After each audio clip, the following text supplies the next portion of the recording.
Maybe we just need to use our imagination. We've been considering life made from chemicals on a planet. Maybe we just need to get use our imagination. Maybe there's some weird forms of life out there. Not made out of chemicals, made out of something else, living somewhere else, doing something else. In other completely different universes. Remember our menu?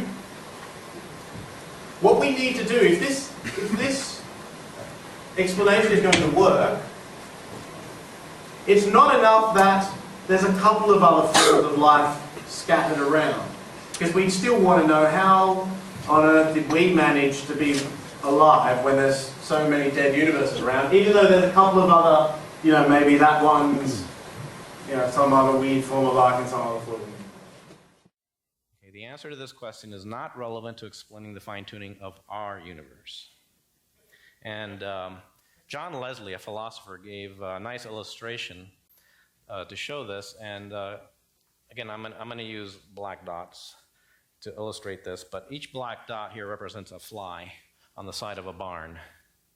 Imagine that there are flies all over the side of a barn, except for an empty patch, circular patch on the side of the barn. And there's one fly in the middle of that empty patch. You can see that fly there that's white. Suppose you take an arrow and shoot it. You're far away. You take an arrow and shoot it, and you hit that one lone fly in the middle of the empty patch, even though there are flies on the other part. Would you say he's a good marksman?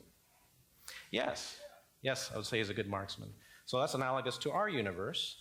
Suppose the screen represents habitable universes in some kind of possible universe parameter space, and this white circle represents universes that for which life is not possible, and we're there.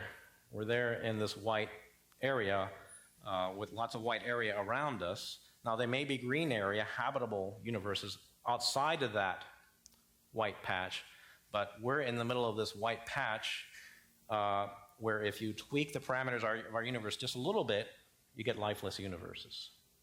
And so it's still the case that our universe is fine-tuned for life, even if large changes in parameters lead to other radically different universes that might have life in them. We still have to explain our universe. That's not enough. What we need, if this explanation is going to work, we need these other forms of life to really start painting this thing. You get it?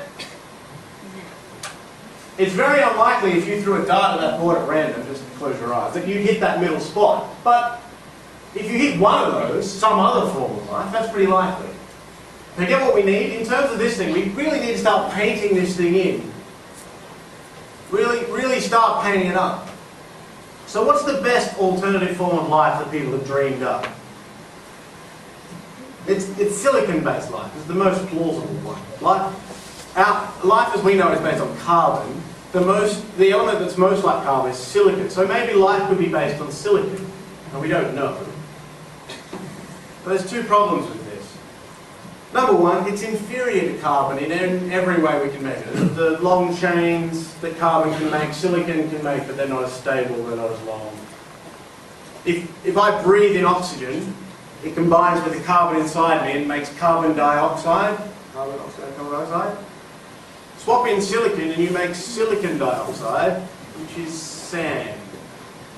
So instead of a nice gas that you can breathe out, in every single one of your cells, you're making sand. That doesn't make life impossible, but it's inferior. So that if that was the spot for life, for carbon-based life, the one for silicon-based life would be smaller because we need better conditions. More than that, remember how we make these things? We do it in stars. We smash things together. So you smash things together on the way and you make bigger and bigger things. Carbon is smaller than silicon, so you make carbon on the way to making silicon. So any universe that has the conditions to make silicon will make carbon along the way. It's very hard to think of a universe where you just have oodles and oodles of silicon but no carbon.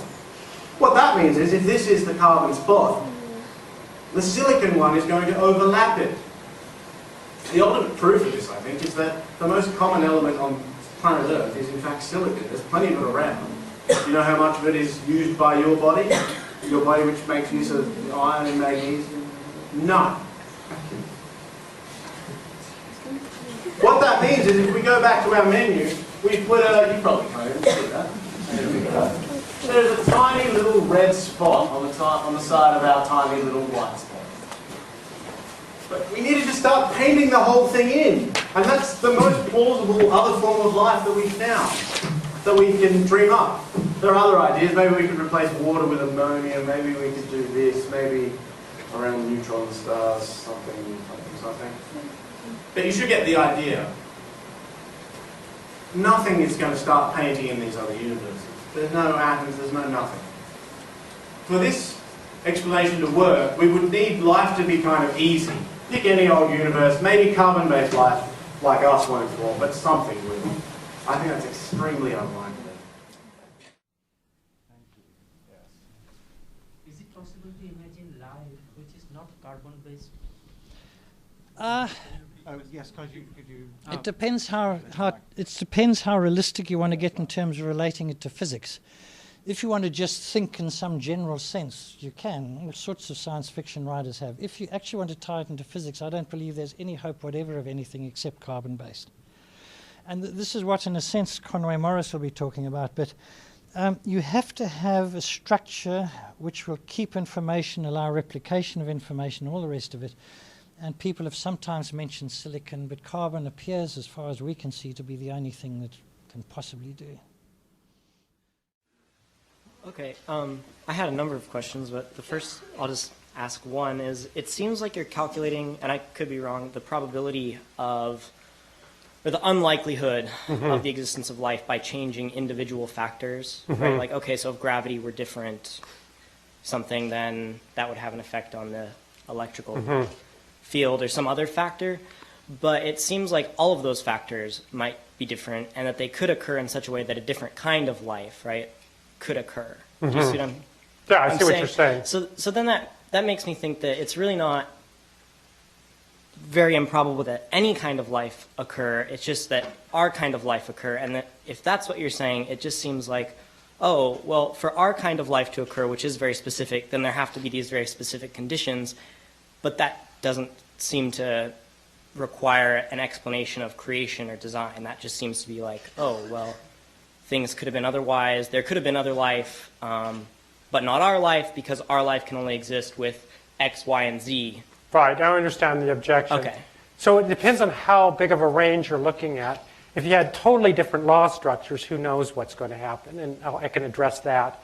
Within the kind of law structure we have, where there's particles and atoms being held together and things like that, and if you look at the constants, you really are restricted to carbon-based life.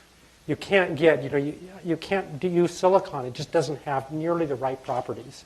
So there's a lot of properties of carbon that allow this complexity to form. And in other cases of the fine-tuning, you won't get any complexity at all. Like if, let's say you didn't have the strong nuclear force, or it was too small, atoms would come apart. The nuclei, more than 2 protons couldn't be held.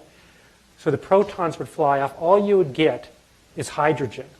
Contrary, and I'm a big Star Trek fan, contrary to what you see in Star Trek, you cannot get stable, reproducible complexity and hence intelligent life that can interact with each other out of hydrogen gas. It's not going to happen. So that's all you would have. So, or if the cosmological constant were too large, you wouldn't get stars, you wouldn't get planets, you would have uniform distribution of matter. So on very simple considerations, you wouldn't have be able to get life. So the kind of considerations I'm looking at are very, very general.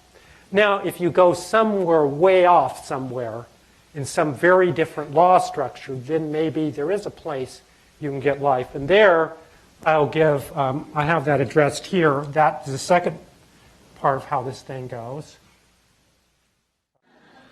Let's suppose you had on the screen here, there's this huge board that you couldn't see, a dartboard. And there was a big circle here that was illuminated by a spotlight. The rest of it you can't see. And on a teeny, teeny bullseye, and you're standing there and you watch, and a dart comes in and hits the bullseye. And it was a teeny, teeny bullseye, I mean 1/1,000,000th the size of that illuminated region. What would you say? You'd say it was somebody aimed at, because in the region you can look at, there's no other bullseyes.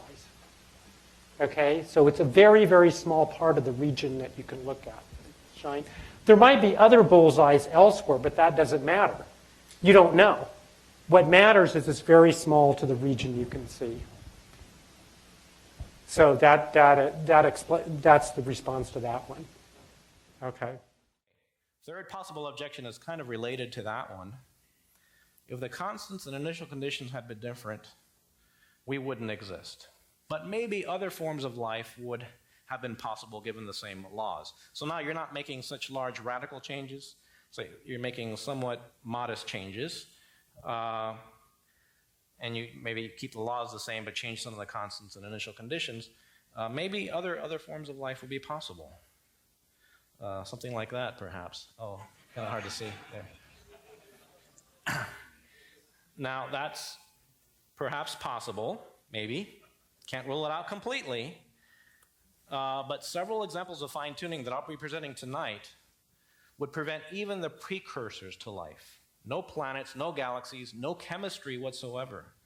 Like I said earlier, you can tweak some of the parameters just a little bit, and you end up with a universe that's all black holes. Or one that collapses in on itself almost as soon as it starts expanding, or expands so quickly that everything is diluted and diffused, and it's just hydrogen atoms floating around. Now, actually, I think even this possibility is unlikely, because we're also discovering examples of fine-tuning in chemistry. I don't have time to get into this, but I recommend a book by Michael Denton called Nature's Destiny. How many of you read that or heard of it? Okay, three people. And he discusses examples in chemistry of carbon chemistry and water chemistry essential for life, and why they're essential for life, and the peculiar characteristics of carbon chemistry and the peculiar properties of the water molecule that are so life essential. Now, he wasn't the first to notice that. That had been noticed actually in the early 1800s, and there's a famous book written by Lawrence Henderson, a Harvard chemist, in 1913 called The Fitness of the Environment. And basically, Denton's book is an update to that. But that book has stood the test of time, Lawrence Henderson's book. He was right to show that there's something special about carbon chemistry and water chemistry for life that are just not satisfied by any other element in the periodic table. And so it does seem that the fine-tuning extends even into chemistry. It's not just in physics and cosmology.